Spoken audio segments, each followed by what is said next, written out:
This time we need to bring it down. Let's talk. You won't bring it down. We'll bring it down. Then we'll sit up.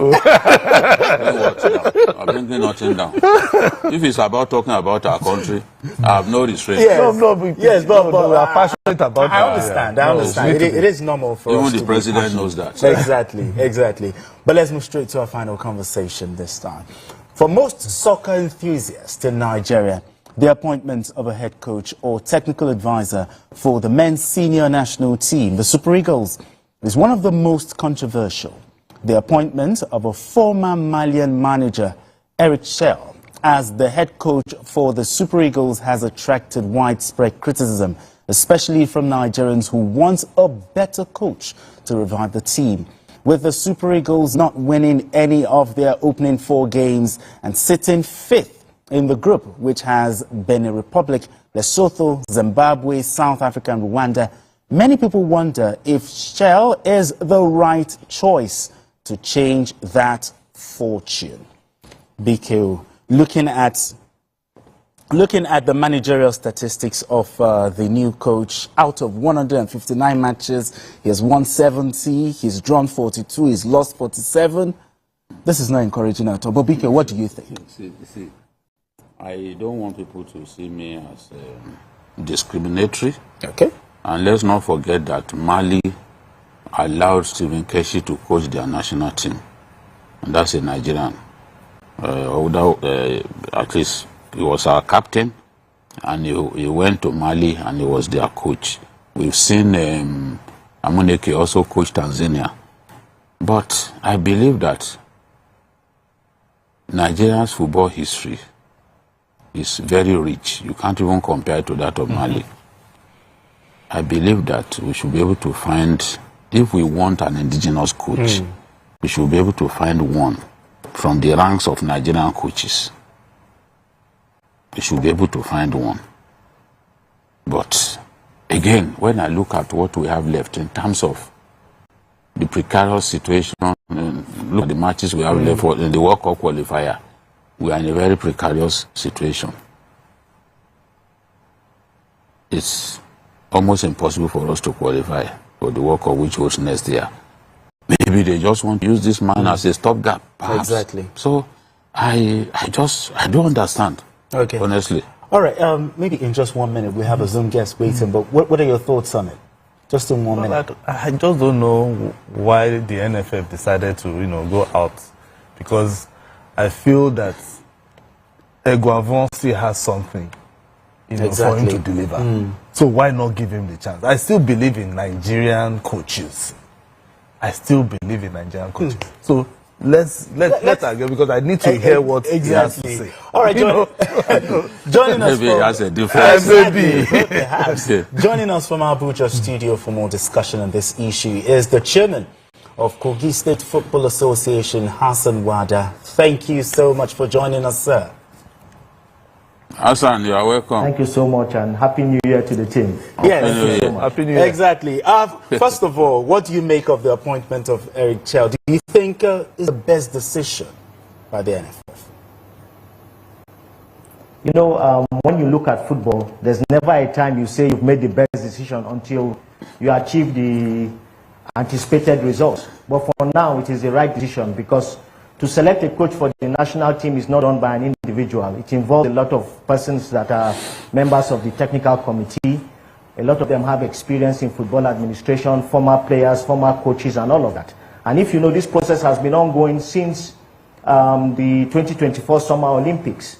4 coaches were shortlisted: Javier Renard of France, Steve McLaren of England, Roberto Labadia of Germany, and Chelle of Mali.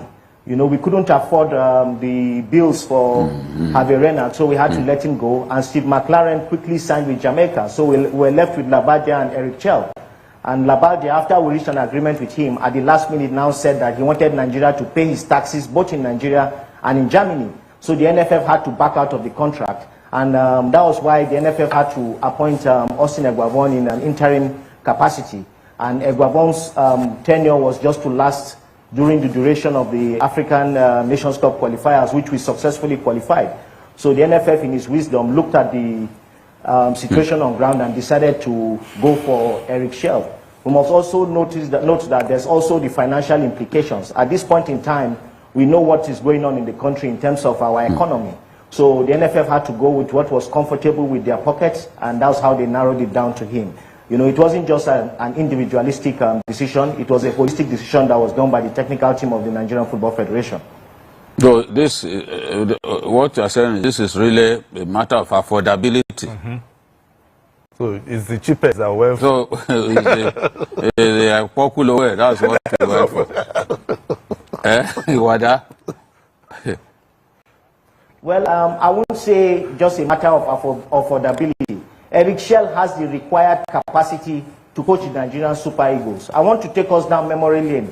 The last 3 African Nations Cup tournaments have been coached by, in quote, young African coaches. Belmadi of Algeria was barely on the job for a year. He took Algeria to win the 2018 African Nations Cup. In 2022, Aliou Cisse took Senegal to win the AFCON in Cameroon. In 2024, Emerson Faye, who took over in the second round of the Nations Cup for Ivory Coast, took them to win the tournament. And if you look at the African Nations Cup, Mali played the best football in the African Nations Cup. It was just fate of luck that made them not defeat Ivory Coast in the quarterfinals. At the last minute, Agringa performed his magic and knocked Mali out of the tournament. But they were easily the best team. I was even praying that we don't meet them because they were playing a blend of football that was very domineering and electrifying. I also want to remind us, in 2024, our toughest opponents were the South Africans. At the Nations Cup, we drew with them and we narrowly escaped in a tense penalty shootout. At the World Cup qualifiers, they came to Uyo and we drew 1-1 with them. The only coach that has defeated South Africa in the last 10 games is Eric Chelle, and that was at the Nations Cup when Mali defeated South Africa by 2-0. I also want to remind us, last March in 2024, March 2024, the Nigerian Super Eagles met Mali in Marrakesh in Morocco in a friendly match.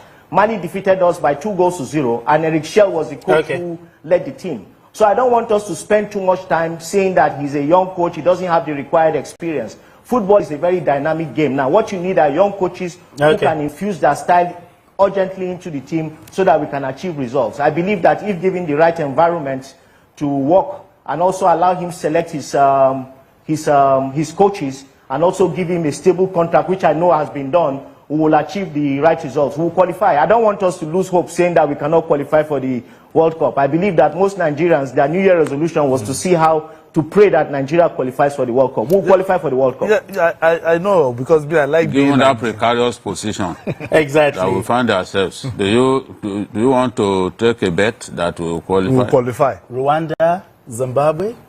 You know, we lost to Benin Republic. We've not even won a game in the qualifiers. No, but you see, if you look at the way the group is, our next 3 matches will be the determinants. We'll meet Rwanda, then we play Zimbabwe, and we meet Rwanda. If we're able to get those 9 points, we'll have 12 points. With those 12 points, we won't be far off from the group leaders. So I think that the most important thing for now is for us to take it at one game at a time. We don't need to focus on unnecessary sentiments that he's a Malian and all of that. Nigeria is known as a hospitable nation. The last thing we need is for a coach coming to our country to feel unhospitable, to feel unwelcome. All right, thank you. It will affect his performance. So let us change the narrative. The decision has been made, which I believe the technical committee in their wisdom made the right decision. Let Nigerians support the coach so that we can get to the World Cup. What's your message, as we round up, what's your message to the Super Eagles? And do you think they are going to back this coach? Do you think they will respect him enough? You see, if you look at the quality of players we have at the moment, many of them have peaked. Ademola Lookman is already past his mid-20s. Victor Osimhen is approaching 27. Aina is 27. They need to be in the World Cup more than we Nigerians. Many of them know that if they don't get to this World Cup, this might be their last opportunity to play in the World Cup. So I believe that the Super Eagles that will turn out in the next World Cup qualifiers will be totally different from the Eagles which we have been seeing. You know, what has really affected the Eagles is not that they've not been playing well. It's just that they blow hot and they blow cold. And you know, in football, especially in games that are very critical, once you blow cold for a minute, you get stung. You saw what happened in our match against Rwanda in Uyo. We went up 1-0. We removed our feet off the pedal. Rwanda came and scored 2 goals. So I want to believe that the Super Eagles need this more than we Nigerians. The players know what is at stake. Many of them know that this is their last chance to be at the World Cup. Iwobi knows this is his last chance to be at the World Cup. So they will give their all to ensure that we qualify for the World Cup. But let Nigerians support the team. Since the announcement has been made, there's just been a lot of negative criticisms. That is expected. If we had hired Mourinho, the story would have been, oh, Mourinho doesn't have experience coaching in Africa. Why did we bring Mourinho? Nigerians, Nigerians will not say that. We will appreciate Mourinho.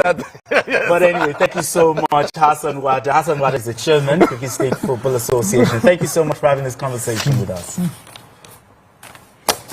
Well, anyway, our time is fast spent. Thank you so much, Mikhail. Thank you. Appreciate you as always. Asiko James. Thank you so much. Thank you very much. And that's it on Journalist Hangout today. Join us tomorrow for another episode of the program. You can watch the repeat broadcast of this episode tonight at 11. Join us on Sunday from 1:30 to 3:30 p.m. for Journalist Hangout on Sunday. We are on YouTube at youtube.com/TVC News Nigeria. I am Benga Oreshegun. Bye for now, and God bless Nigeria.